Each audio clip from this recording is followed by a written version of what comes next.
முதல் அறிவிப்பு, தனி ஊராட்சி ஒன்றியத்தில் இருக்கும் பல்வேறு கிராம பொதுமக்களும் பழங்குடியினரும் ஒன்றிய தலைமையிடத்துக்கு சென்று வர அதிக தூரம் பயணிக்க வேண்டியிருப்பதால் அஞ்சட்டியை தலைமையிடமாக கொண்டு புதிய ஊராட்சி ஒன்றியம் அமைக்கப்படும்.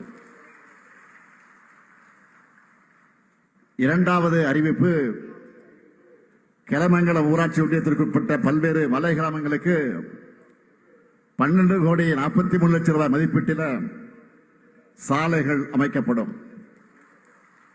மூன்றாவது அறிவிப்பு, கிளமங்கலம் பகுதியில் போக்குவரத்து நெரிசலை குறைக்கக்கூடிய வகையில் கிளமங்கலம் புறவழிச்சாலை தயாரிக்கும் பணி தொடங்கப்படும்.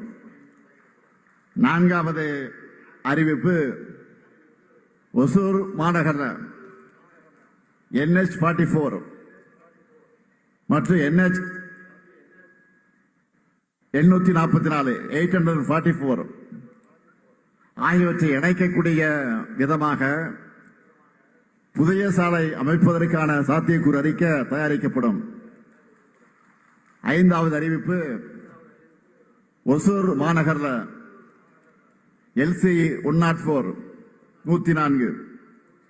ரயில்வே கேட் பகுதியில் புதிய ரயில்வே மேம்பாலம் அமைக்கப்படும். இப்படி கிருஷ்ணகிரிக்கு மட்டுமல்ல, தமிழ்நாட்டில் இருக்கக்கூடிய ஒவ்வொரு மாவட்டத்துக்கும் பார்த்து பார்த்து வளர்த்து வரோம்.